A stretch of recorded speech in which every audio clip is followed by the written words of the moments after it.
Queridos irmãos, para eu e a minha família é um prazer estar convosco nessa reunião congregacional. É como se diz, né? Os bons filhos voltam para casa. Então, voltar a estar convosco é realmente um prazer. É uma sensação quase que indescritível, irmão. Agora, indo para o nosso discurso e repetindo o tema, só para nos recordarmos, o tema do nosso discurso é: escute e faça o que a Bíblia diz.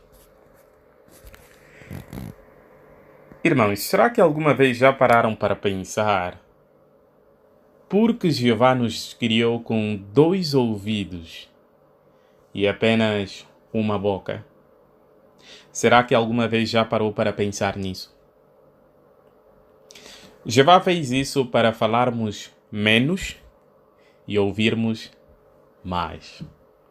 Só que quando nós olhamos na realidade, tem-se feito tudo ao contrário, não é verdade? Hoje em dia as pessoas falam mais e ouvem menos. Uns até preferem nem ouvir, nem um bocadinho. E quando você passa, por exemplo, na internet ou em centros de formação, você encontra vários cursos sobre como melhorar a oratória, falar em público. Mas em relação a um curso de escutatória, como ouvir, olha, se o irmão encontrar um curso dessa natureza, por favor, me dá um sinal. Eu nunca vi.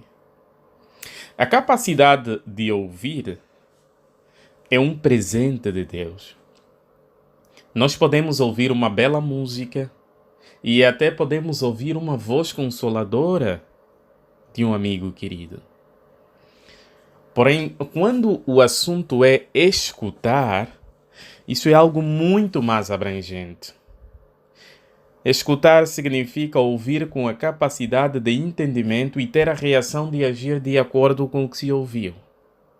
Por exemplo, quando nós olhamos na definição dessa palavra, nós percebemos que escutar vai muito mais além do que apenas sentir vibrações sonoras nos nossos ouvidos.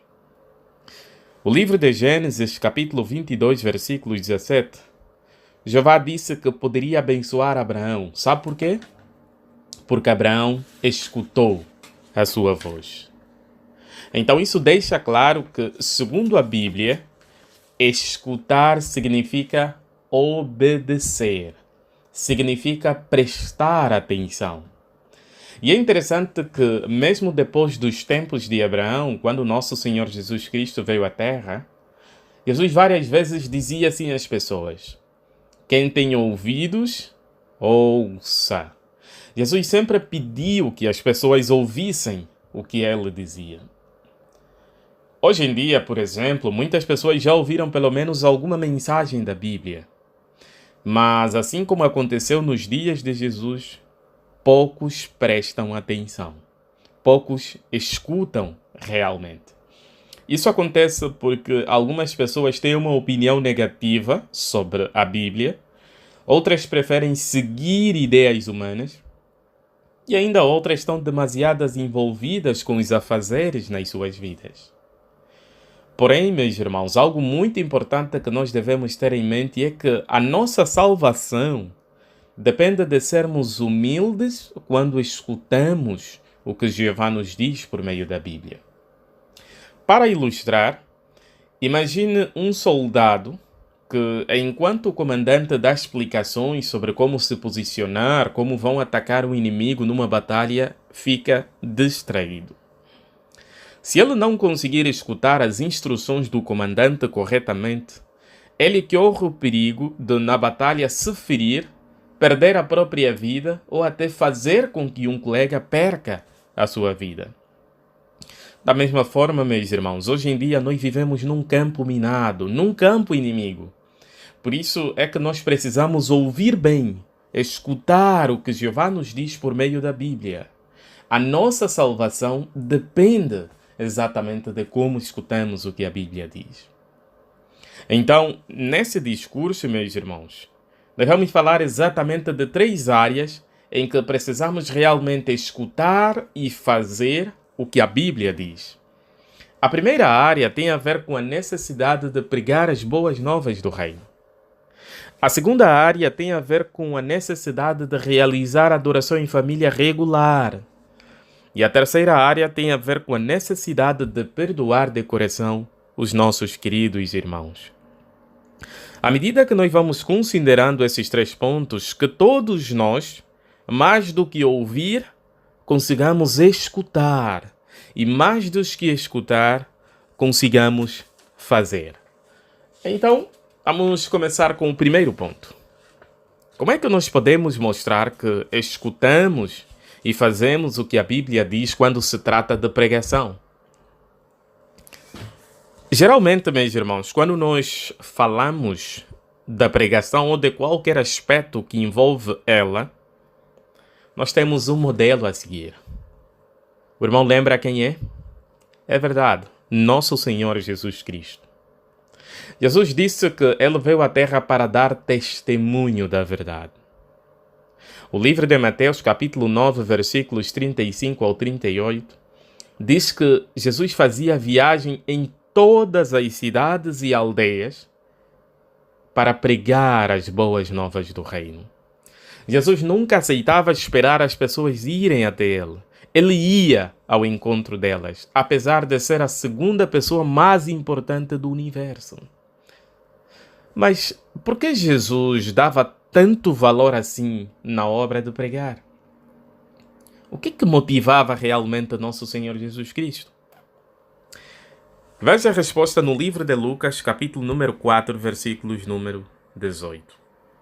Lucas, capítulo número 4, versículos número 18.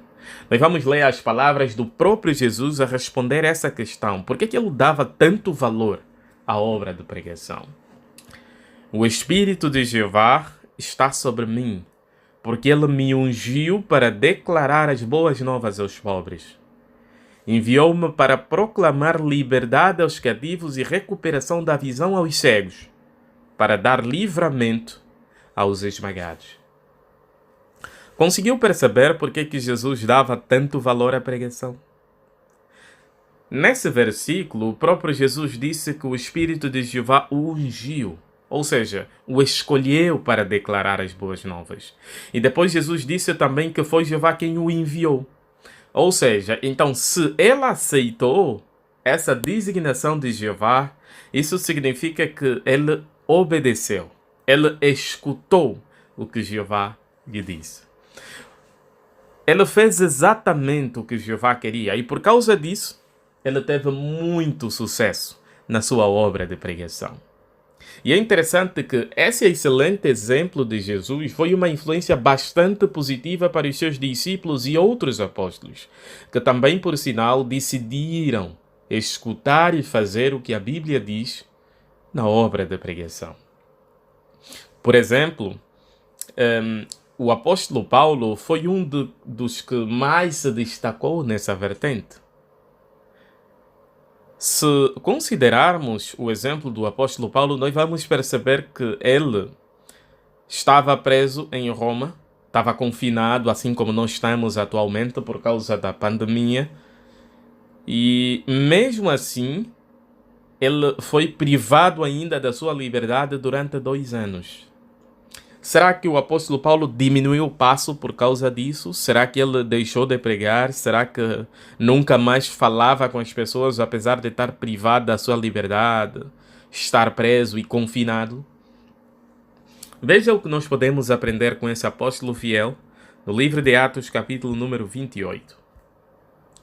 O livro de Atos, capítulo 28, versículos 30 ao 31, diz o seguinte: Assim, ele, o apóstolo Paulo, permaneceu ali durante 2 anos inteiros, na casa que arrendou, e recebia bondosamente todos os que o iam ver, notem irmãos, pregando-lhes o reino de Deus e ensinando a respeito do Senhor Jesus Cristo, com toda a coragem, sem nenhum impedimento, irmãos, sem nenhum impedimento. Qual é a lição que nós podemos aprender do apóstolo Paulo? É verdade, meus irmãos, que hoje as nossas circunstâncias mudaram. Nesse momento, nós não podemos pregar de casa em casa, conforme fazíamos antes. Mas será que isso significa que nós devemos diminuir o passo na obra de pregar? Será que isso significa que devemos ficar totalmente relaxados? Com certeza que não, meus irmãos. Nós queremos imitar o exemplo do apóstolo Paulo. Hoje, mais do que nunca, é urgente participar na obra de pregar. O apóstolo Paulo, apesar de estar confinado, ainda assim ele conseguia pregar as boas novas do reino. Então, hoje, se você tiver dificuldade em pregar, não se preocupe.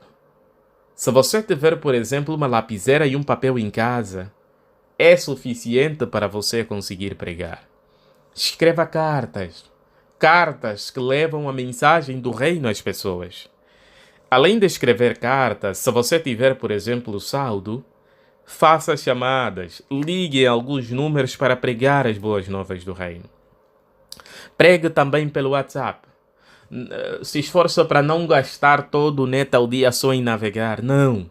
Faça alguma coisa para levar a mensagem do reino a outras pessoas. Se possível, você pode convidar outros irmãos a pregarem contigo. Envie links. O Facebook Zero é um Facebook que você pode navegar sem saldo. Então, que tal enviar uma mensagem a pregar um colega de escola ou de trabalho? Por outro lado, você também pode pregar pelo computador, por mensagens de texto e por testemunho informal. Porque, às vezes, irmãos, nós esquecemos que, quando nós saímos de casa, nós temos oportunidades para pregar. Por exemplo, será que você vai à padaria? Será que você vai comprar fuba na praça ou na pracinha? À medida que a senhora está a atender, você pode falar brevemente sobre um versículo bíblico. Não preocupe-se com a quantidade de horas, simplesmente pregue o máximo que puderes. Assim como Paulo, você estaria a pregar sem impedimento e estarias a escutar e fazer o que a Bíblia diz quando se trata da obra de pregação. Então, meus irmãos, esforcem-se para serem um soldado atento. Não se distraia. Escute e faça o que a Bíblia diz quando o assunto é a obra de pregar. Lembre-se sempre que a obra de pregar é urgente.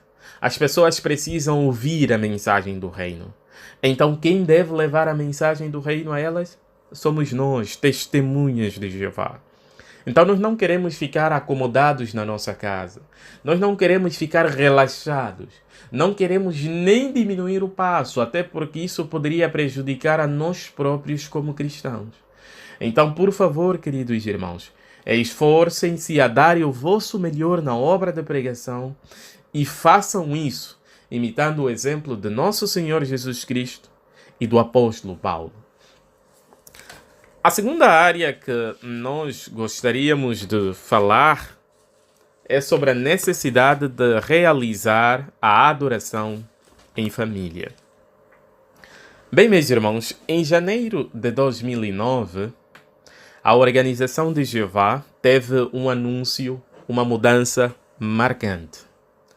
Naquele ano, nós recebemos o seguinte anúncio. O estudo bíblico de congregação passaria a ser feito no mesmo dia que outras reuniões da semana. Mas por quê? Qual era o objetivo disso? A publicação explica que um dos motivos para essa mudança foi para dar às famílias a oportunidade de fortalecer a sua espiritualidade por reservar tempo para uma noite específica toda semana para adoração em família. Agora eu pergunto ao querido irmão, à querida irmã, de lá para cá, quantas noites de adoração em família realizou? E, por outro lado, quantas não realizou? Será que o teu saldo é positivo? Será que você está a escutar e fazer o que a Bíblia diz quando o assunto é realizar a adoração em família? Será que é um soldado atento ou está distraído? Veja o que Jeová nos diz a respeito da necessidade de transmitirmos os conhecimentos, a mensagem da Bíblia à nossa própria família. Deuteronômio, capítulo número 6, versículos número 6 ao 7. Veja o que Jeová espera dos chefes de famílias e daqueles que têm responsabilidade familiar. Estas palavras que hoje te ordeno devem estar no teu coração. Ou seja, essa orientação da realização regular da adoração em família primeiro deve estar no teu coração como chefe da família. Jeová está a dizer que você deve levar a sério essa responsabilidade. Mas agora, e depois o que é que você deve fazer? E deves inculcá-las, ou como diz a nota, repeti-las ou gravá-las nos teus filhos e falar delas sentado na tua casa, ao andares pela estrada, quando te deitares, quando te levantares. Irmão, notou o que Jeová espera dos chefes de família quando o assunto é a adoração em família? Jeová espera que você, como chefe de família, realize sempre a tua noite de adoração em família. É verdade que às vezes, por causa do trabalho, da nossa saúde e outros afazeres, fica difícil realizar. Nós aceitamos isso, nós entendemos isso. Mas, por favor, não deixe que isso se torne um hábito. Para que não fique um hábito faltar à adoração em família, tenha sempre um dia alternativo para realizar a sua adoração em família. Só não deixe de realizar. Alguns chefes de família, eles dizem que não realizam adoração em família porque a sua família não gosta. Então, por favor, se você é membro de uma família, faça o máximo para facilitar o trabalho do chefe de família. Esteja pronto na hora certa. Prepare-se. Ajude em vez de atrapalhar. A adoração em família é uma provisão que Jeová nos deu para nos beneficiar. Então, se todos da família levarem a sério essa provisão, então a própria família sai beneficiada. Mas por que é importante realizar a adoração em família regular? Será que você gostaria de ter uma família mais unida? Uma família mais compreensiva, mais pacífica? Uma família cada vez mais espiritual, forte em sentido espiritual ou até habilitada para viver no novo mundo? Então realize sempre a sua noite de adoração em família. A sobrevivência da nossa família dependerá de como está alimentar-se agora em sentido espiritual. Então, meus irmãos, se algum dia, por acaso, você tiver preguiça de realizar a adoração em família, lembre-se de que foi retirado um dia na reunião do meio da semana só para você ter mais tempo para realizar a tua adoração em família. Mas agora, alguns também perguntam como fazer a adoração em família, como realizá-la.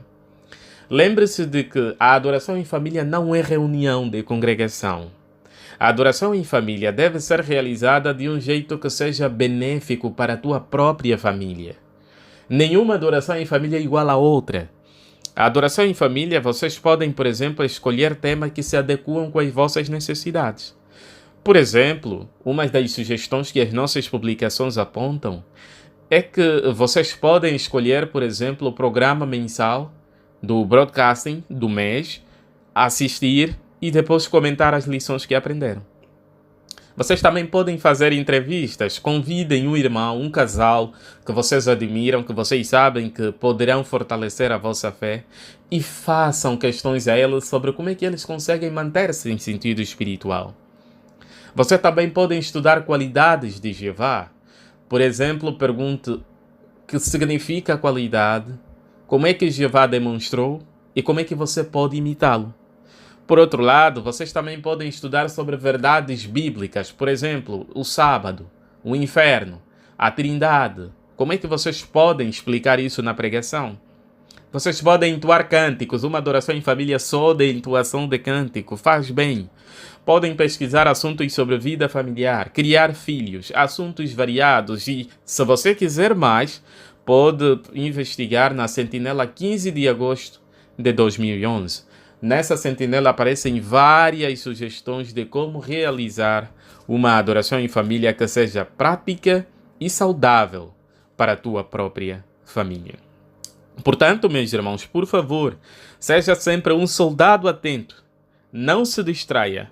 Escute e faça o que a Bíblia diz quando o assunto é a realização regular da tua adoração em família.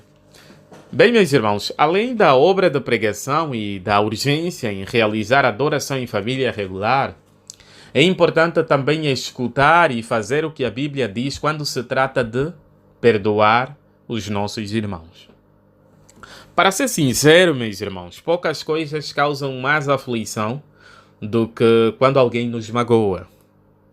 Isso é mais difícil ainda quando quem nos magoa é um irmão ou uma irmã na fé. Quem nunca ficou chateado por causa de uma coisa que um irmão disse ou fez? Por outro lado, às vezes ficamos magoados ou ressentidos por causa de um conselho que alguém nos deu. E, por incrível que pareça, às vezes ficamos magoados ou irritados com um irmão ou uma irmã que não nos fez absolutamente nada. Simplesmente ficamos incomodados com a presença dele ou dela, ficamos chateados só dele ver, ficamos irritados, magoados. Se você estiver aflito ou com dificuldades de perdoar, como é que pode escutar e fazer o que a Bíblia diz nesse quesito? Abra, por favor, o livro de Romanos, capítulo número 12, versículos número 18. Romanos, capítulo número 12, versículos número 18. À medida que nós formos lendo esse texto, tente achar a resposta a essas duas questões. Primeiro, o que não podemos controlar. E segundo, o que podemos controlar. Romanos capítulo 12, versículo 18 diz o seguinte: se possível, no que depender de vocês, sejam pacíficos para com todos. Será que conseguiu notar o que nós não podemos controlar? Nós não podemos controlar a reação ou o que os outros dizem ou fazem. Isso depende absolutamente deles. Mas agora, o que é que nós podemos controlar? Nós podemos controlar a nossa reação. Isso depende de nós. Quando alguém nos magoa, nós temos sempre duas opções, irmãos. Nós podemos ficar pensando nisso e deixar a mágoa crescer, ou podemos simplesmente esquecer e deixar a mágoa morrer. Nós podemos escolher ser pacíficos, como diz Romanos. Perdoar mágoas é como curar feridas. O irmão já imaginou se o nosso corpo ficasse até hoje com todas as feridas que já tivemos desde a infância? Já parou para pensar nisso? Como é que o nosso corpo ficaria? Guardar mágoas é assim. Se os irmãos já notaram, as nossas publicações nos últimos anos, ela tem publicado vários artigos de A Sentinela, e não só, que falam sobre a necessidade de perdoar e a necessidade de não guardar ressentimento. O irmão acha que isso é por acaso? Acha que a organização já não tem mais matérias para nos dar e está toda hora a repetir a mesma coisa? Não, meus irmãos. Jeová já está a nos treinar para vivermos unidos no novo mundo. Jeová prometeu um paraíso para todos e não cada um com o paraíso dele, cada um separado. Será que você está conseguindo escutar a voz do Espírito Santo em relação ao perdão? Então, se alguém te magoar, não pense que aquela pessoa é a pior do mundo. Não pense que ela fez de propósito. Tente achar algo de bom na pessoa e lembre-se de que, assim como você, ela também está a se esforçar para entrar no novo mundo. Lembre-se de que você próprio também já magoou alguém e já vai estar sempre a te perdoar. Então, se alguém, por exemplo, nos dê um conselho que achamos que não foi da maneira certa, por favor, concentre-se no conselho e não na forma como foi dada. Até porque os seres humanos não são peritos em conselhos. Há quem dá conselho e fale em algumas palavras. Então concentre-se simplesmente no conselho que foi dado. Lembre-se de que a Bíblia fala de pessoas que perderam ou mantiveram a sua relação com Jeová dependendo da maneira como reagiram a uma correção. A nossa salvação dependerá também da nossa disposição de perdoar. Bem, meus irmãos, visto que o nosso discurso já está no fim, eu gostaria de contar uma história que deixa claro a necessidade de perdoar.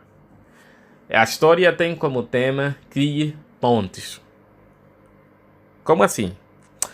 Bem, meus irmãos, existiam dois irmãos e, por alguma razão, o irmão menor fez alguma coisa que deixou o irmão mais velho muito chateado. O irmão mais velho decidiu não perdoar. Ele guardou ressentimento e odiava o seu irmão menor. Só que acontece que o irmão mais velho vivia no lado direito do rio e o irmão mais novo vivia no lado esquerdo. Então, muitas vezes, quando o mais velho acordava, ele olhava para o outro lado do rio e via o irmão. E isso aumentava ainda mais na raiva dele. Então, o que ele fez? Ele decidiu viajar, mas antes contratou um carpinteiro. Ele disse: olha, senhor, eu gostaria que você fizesse um muro de madeira tão alto para que sempre que eu acordasse não visse o meu irmão. E ele foi para a viagem. Só que quando ele voltou, os irmãos sabem o que ele encontrou? Ele encontrou uma ponte. Sim, o carpinteiro, em vez de um muro, criou uma ponte que ligava os dois lados do rio. Então, assim que ele chegou, ele olhou para o carpinteiro e disse: mas, espera aí, eu não vou te pagar. Eu te pedi para construir um muro de madeira e você construiu uma ponte? Só que, à medida que eles iam discutindo sobre esse assunto, o irmão mais novo subia à ponte, vira ao encontro do irmão mais velho a chorar e a pedir perdão.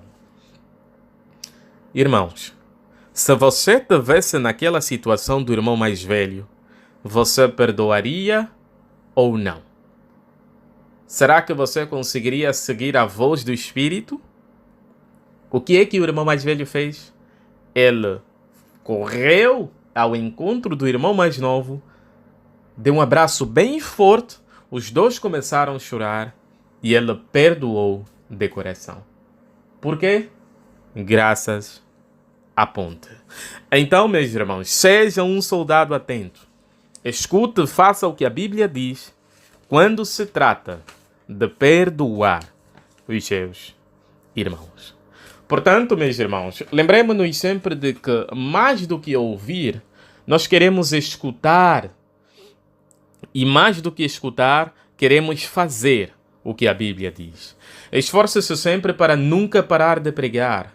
Mesmo que você esteja confinado, faça o máximo para dar o teu melhor na obra de pregação. Por outro lado, continue a realizar a vossa adoração em família regularmente. É importante para fortalecer a espiritualidade da vossa família. E por fim, perdoe de coração. Não crie barreiras, não crie muros. Crie pontes, meus irmãos. Liguem-se uns nos outros. Jeová só fez um paraíso e todos nós vamos viver juntos lá. Então, para que ter esses mimimi de não perdoar? Nós também erramos, vamos lembrar disso. Mas agora, se nós escutarmos e fazermos o que a Bíblia diz, qual será o real resultado? O resultado aparece no livro de Tiago, capítulo número 1, versículos número 25, como o último texto para esse discurso. Tiago, capítulo número 1, versículos número 25. Qual será o resultado se nós escutarmos e fazermos o que a Bíblia diz? Por favor, acompanhem a leitura, meus queridos irmãos.